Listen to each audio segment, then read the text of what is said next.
Magandang araw mga kaibigan! Welcome back to the channel. Today we will be doing another unboxing and review video dahil nag-send po sa akin ng package si Cycane. Yung sinend po nila sa akin is a smart rear view mirror with wireless Apple CarPlay and Android Auto. Kung familiar po kayo sa mga videos na ina-upload ko, actually this is the second time na nagpadala sa akin si Cycane ng product for review. Yung unang pinadala nila sa akin ay yung ganitong klaseng 4K CarPlay and Android Auto smart screen with dash camera. At kung babasahin ko yung kanilang mga name and description, parang nafe-feel ko na yung kanilang mga features and function ay isa lang. Yung ganito kasing unang pinadala sa akin ni Cycane, ito ay pinapatong lang sa ibabaw ng dashboard. Ganito yung itsura niya, 10.26 inch na smart screen. Ang kagandahan nito, ito ay wireless Apple CarPlay and Android Auto. Tapos, meron din siyang front and rear camera. So, sabi ko doon, ang verdict ko dito, this is good for old car models, especially kung gusto nyong i-preserve yung mga old interior or original interior ng inyong mga sasakyan at ayaw nyong magpalit ng mga modern head unit. Tingin ko ito yung perfect choice nyo para at least magkaroon naman ng touch of technology yung inyong mga sasakyan. Pagka binabasa ko kasi yung title ng mga product na to, parang similar lang sila sa kanilang mga features and functions. So kung tama yung iniisip ko, yung lahat ng mga features and functions nito ay in-incorporate lang nila sa isang rear view mirror.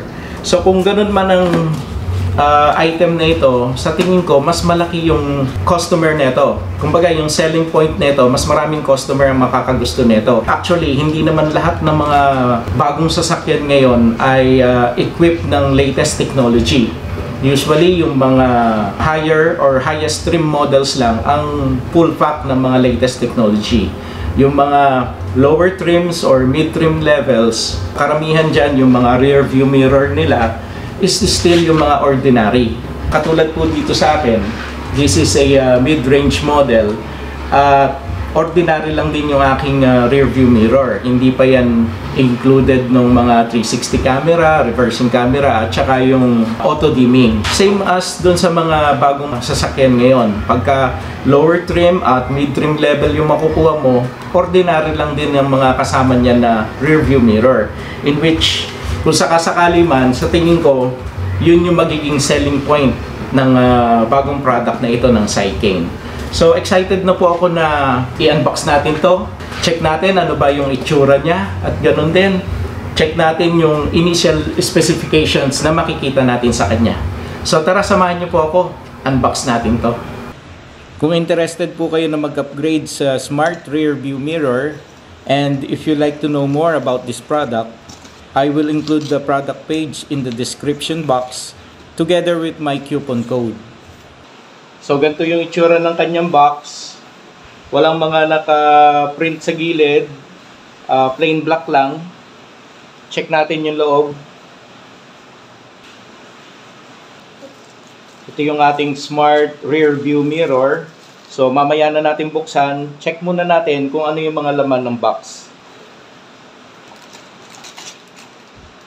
Nandito yung kanyang power adapter na USB Type-C. Ito naman yung kanyang rear camera. Maganda rin yung kanyang quality. Tapos yung cable niya, makapal ito. So most probably mahaba yung cable na yan. Meron din siyang auxiliary cable dito. So mamaya explain ko sa inyo kung para saan ginagamit ito. Nag-include din sila ng plastic trim remover at 4 pieces na mga rubber. Tapos, ang pinakahuli ay yung kanyang owner's manual. Babasahin ko itong maigi dahil nga sa yung box natin ay wala namang mga naka-indicate or walang mga naka-print. So, check ko na lang dito, titignan ko kung ano yung mga specifications niya. Check na rin muna natin yung kanyang main unit. So ito na yung Cycane na Smart Rear View Mirror. Manipis lang siya, slim lang. Yung haba niya at saka yung lapad niya, sukatin natin. Yung kanyang width ay 7 cm at yung length naman niya ay 27 cm. So yung sukat nito, almost kasing size siya ng mga stock nating rear view mirror. Siguro mas mahaba lang to ng konti. So kung i-check natin yung kanyang mga ports, dito sa top portion, nandito nakalagay yung kanyang USB Type-C. So yung power adapter, dyan natin ilalagay. Meron ditong audio-video para naman ito sa rear camera natin. Dyan natin i-insert yung jack niya. Tapos ito yung SD card slot. Mamaya babasahin ko, check ko kung ilan yung maximum capacity na pwede nating ilagay dito. Tapos, yung auxiliary. Meron kasing mga speaker to katulad dito sa back portion. Ito, nakikita ko yung kanyang external speakers. Pwede kasi na once na nag-connect tayo rito through Android Auto or Apple CarPlay, yung mga music natin sa cellphone, pwede nating i-play dito. Independently, pwedeng i-play niyan ng ating smart rear view mirror kasi nga may sarili siyang speaker. Kaya lang, dahil sa maliliit yan, mahina lang ang sound nito at hindi ganun kaganda. So, kaya nag-provide sila ng auxiliary para makapag-connect tayo doon sa ating stereo or doon sa ating head unit in which definitely yung sound na ipoproduce nun ay mas malakas at mas maganda yung quality. So, basahin ko muna saglit yung kanyang manual and then balikan ko kayo.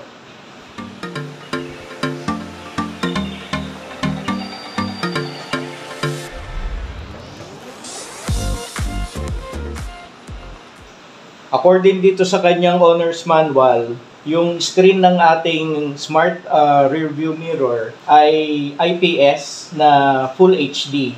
Tapos, touchscreen na rin siya. At ang kanyang size ay 1280 by 320. 2-channel camera rin siya. So, meron siyang front camera. At ito naman, again, yung kanyang rear camera. Yung mga video recording na pwedeng makapture ng mga camera na ito ay up to 2K video resolution. Tapos yung SD card na pwede nating i-insert sa kanya ay maximum na 256 GB. At least class 10 ang dapat nating ilagay dito. So again, ito yung mga ports niya para sa top portion. Tapos yung gilid niya, plain lang. Pati ito kabilang side, plain.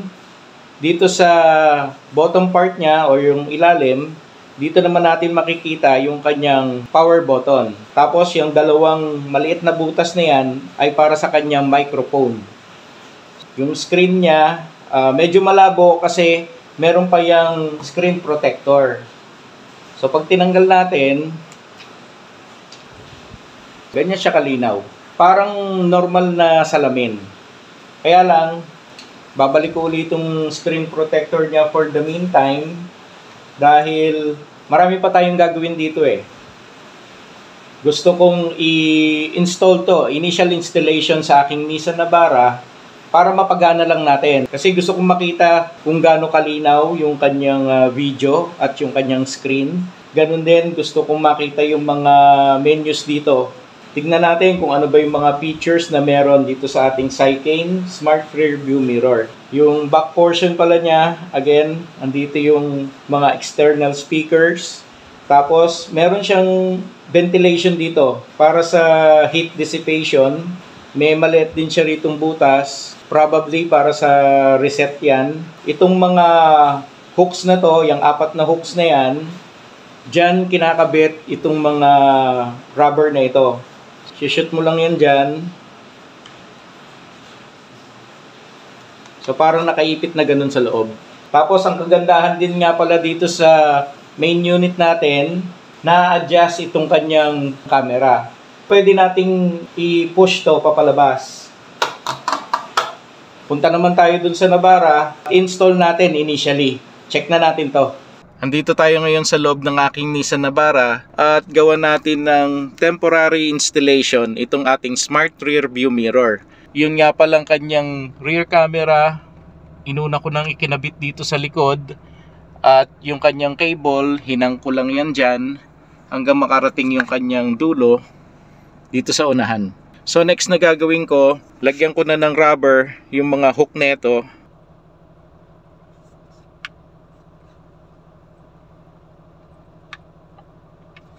Tapos lagyan ko na rin siya ng SD card.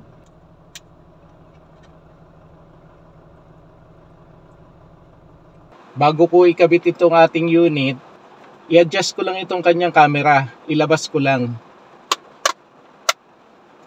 para hindi siya tumama dito sa gilid pag nilagay natin.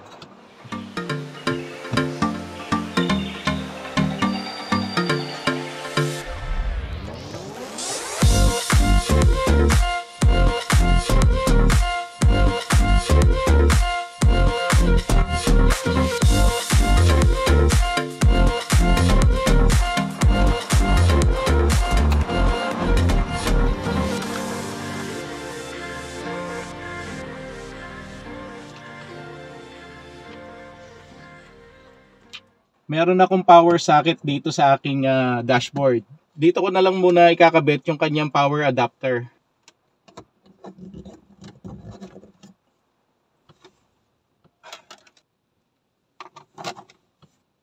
Pagka nag-switch ngayon ako sa ACC, ito yung magiging startup logo ng ating smart rear view mirror.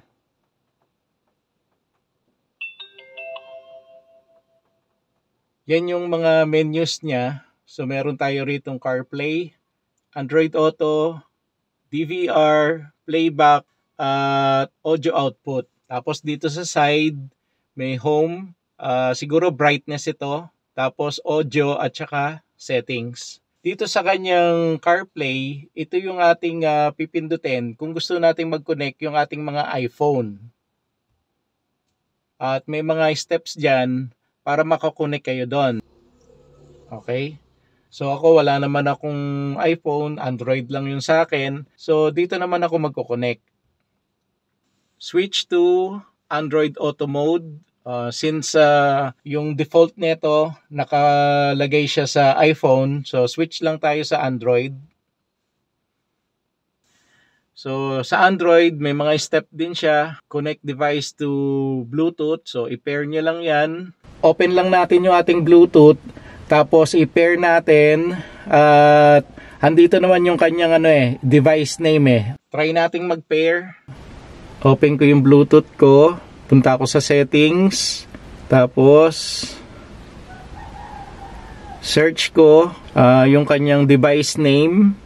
Connect lang tayo doon. Allow access to contacts and call logs. Check natin, tapos pair. Okay, connected na tayo, in use na. Tapos, so ito na, connected na agad tayo. Kaya lang naka full screen siya. May option naman tayo rito dun sa settings para mag split screen yan. Kalahati para dun sa Android Auto or yung sa Apple CarPlay. At yung kalahati naman para sa ating camera. Balik lang tayo sa home screen. So pindutin lang natin tong bilog. Punta tayo sa home. Check natin dito sa kanyang settings. Meron dito yung split screen mode. So nakasulat dyan full screen mode at saka split screen mode. Dito tayo sa split screen. Balik tayo sa home. Tapos click lang natin itong Android Auto. So ganyan na siya ngayon. Yung half screen, ito bali yung kanyang dash camera. Tapos yung kalahating half screen naman ay yung connection sa ating cellphone. Okay, so balik tayo ngayon dito sa home screen. Pagdating naman dito sa DVR, so ito yung kanyang default setup. Kalahati yung front camera, kalahati yung rear camera. Swipe lang natin. So ito, nandito tayo sa front camera. Okay. At ang kagandahan din dito sa unit na ito, na i-adjust natin yung view. So, pwede nating i-tilt down at pwede rin nating i-tilt pataas. Pero, pagka tinignan natin yan sa playback, check natin dito sa video, So yung unang recorded video, check natin. So katulad nito, ito yung nakita natin kanina sa kanyang front camera. Yung kanyang captured video ay buo. Okay, back lang tayo. Very impressed ako sa clarity ng screen na to. Very clear. Tapos swipe lang uli natin. Pupunta naman tayo sa kanyang rear camera. Napaka-clear din ng kanyang video output. Yung footage na ito, ida-download ko yan sa laptop para ma-check natin kung same ba yung clarity nito, kung ganyan din ba kaganda yung video resolution niya, yung na-capture niya na video. So dito may mga button siya. Pagka nakapula na ganyan, ibig sabihin recording yan. Ito lock. So kung may gusto kayong video na i-save, pindutin nyo lang yan and isi-save niya yon. So hindi na yon mapapatungan. And then pwede rin tayo mag-take ng pictures. Ito yung home button. Ito pang ano lang ito, parang shortcut sa pag-connect ng inyong mga cellphone. Okay. Ito namang microphone icon, pwede tayong mag-mute or unmute ng sound. Tapos yung huli na yon, yun yung pinindot ko kanina. So dadalhin tayo nun sa playback. At yung audio output naman, dito sa speaker, pwedeng gamitin itong smart rear view mirror natin, yung kanyang speaker, para i-play yung ating mga music. Hindi ko maire-recommend yun dahil unang-una, maliit lang yung speaker, so mahina lang yung sound at hindi ganun kaganda yung kanyang quality. Dito naman sa Bluetooth audio, parang pag-connect lang ito sa CarPlay at saka Android Auto. Ito namang sa FM, pwede nating i-connect yung head unit natin or yung stereo natin using FM frequency. Hahanap lang ako ng station dito na static lang, walang station. 108, walang station yan. Kung lalakasan ko yung volume, static lang yung sound niya. Try nating i-match sa frequency nito. Yan o. Nawala yung kanyang pagka-static. Tumahimik siya. Ibig sabihin, connected na yan dito sa ating head unit. Para sa auxiliary naman, ito na yung nilagyan natin siya ng cable. So, yung dulo niya nandito. Insert nyo lang yung dulo ng cable na ito sa auxiliary input. Mas recommended ito kasi mas maganda yung connection pagka talaga naka-wire. Yung setting naman niya, meron ditong auto dimming, screensaver, driving position, split screen mode, assistive touch, clear connection, record resolution, split time, yung microphone, rear mirror image, reverse line calibration, language tip sound, voice control, date and time, storage info, format, factory reset, at saka firmware version. Masasabi ko dito sa ating smart rear view mirror, napaka-responsive. Kasi isang pindot mo lang, lumalabas na agad siya. Napaka-user-friendly ng kanyang mga menus. Madali siyang intindihin. Maging yung kanyang setting, madali ring intindihin. So ngayon, check natin yung kanyang mga video recordings. I-download ko lang, tapos pakita ko sa inyo. Ito yung kanyang front camera. At kitang-kita naman natin na napakaganda ng kanyang video recording. At masasabi kong full HD talaga yung kanyang resolution. Dito naman sa kanyang back camera, kitang-kita rin natin na napakaganda at napaka-clear ng kanyang kuha. At masasabi kong full HD rin ang kanyang video recording. At isa pa rin na napansin ko sa kanyang front at back camera ay pareha silang mga wide angle. Nagustuhan ko itong bagong product ng Cycane na Smart Rear View Mirror with Apple CarPlay and Android Auto. Ang unang-unang nagustuhan ko rito, syempre yung kanyang screen. Masasabi ko na totoong full HD yung kanyang resolution. Dahil kitang-kita naman natin kung gaano ka linaw at kung gaano ka clear yung kanyang screen.